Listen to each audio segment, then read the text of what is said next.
Hello guys, good evening. ज़रा सोचिएगा के साथ हाजिर हैं। जैसे आप सबको पता है कि बारिशों और सैलाब ने हमारे मुल्क में तबाही बर्पा कर रखी है। जो लोग अपने घरों में महफूज हैं उनको भी सोशल मीडिया के थ्रू हालात की संगीनी का पता चल गया होगा। किस तरह लोग घर से बेघर हो गए, रोटी कपड़ा और मकान को तरस रहे हैं। कितनी अमवात हो गई। अल्लाह मेरी तौबा, किसी क़यामत से कम नहीं। क़यामत और किसे कहते हैं? उन लोगों से पूछें जो मुतासरीन हैं। 92 न्यूज़ में देख रही थी कि मुतासरीन का कहना है कि हम नवाबशाह या कराची जाना चाहते हैं। सिंध की बात मैं कर रही हूँ, मगर पैसे ना होने की बिना पर वो वहीं फंसे हुए हैं, निकल नहीं पा रहे।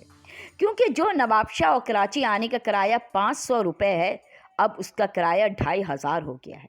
अल्लाह मेरी तौबा, इतनी बेहिसी, इतना जुल्म, मौके से फ़ायदा उठाकर मजबूर लोगों से कमाया जा रहा है।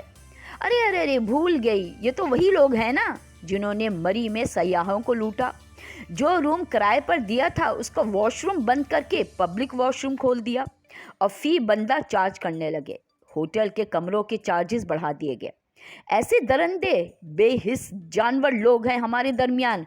अपना अंजाम भी भूल जाते हैं। ये लोग सिर्फ कमाने की सोचते हैं। किस तरह 2 नोट ज़्यादा कमा लूँ, कोई मौका ना रह जाए। शर्म आनी चाहिए। इंसान कहलाने के काबिल भी नहीं हैं ये लोग, जिसका इंसानियत से दूर दूर तक का वास्ता नहीं।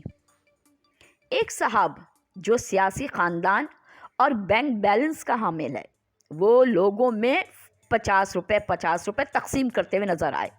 अरे क्या 1970 में जी रहे हो?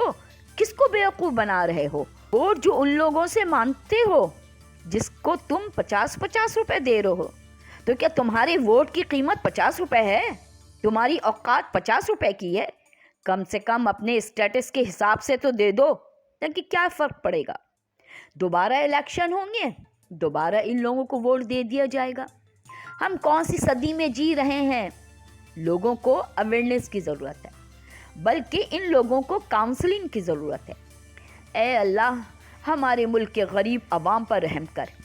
किसी और के जुल्म की सज़ा इन गरीबों को तो ना दे। आमीन। मैं मुखय्यर हजरात से रिक्वेस्ट करती हूँ, दरख्वास्त करती हूँ कि आपसे जितना हो सके इन गरीबों की मदद करें। और नो डाउट बहुत सारे लोग बहुत कुछ कर रहे हैं, जिसका मैं तहे दिल से शुक्र अदा करती हूँ। आप भी अपने तौर पे जो कुछ भी कर सकते हैं पार्टिसिपेट, अपने पाकिस्तान को बचाने के लिए, अपने पाकिस्तान के लोगों को बचाने के लिए, पूरी दुनिया में एक अपना इम्पैक्ट देने के लिए कि हम कभी इन ऐसे हालात में इन लोगों को तन्हा नहीं छोड़ते हैं। हम हमेशा साथ खड़े होते हैं। हमें यही पैगाम पूरी दुनिया को देना है। ज़रा सोचिएगा।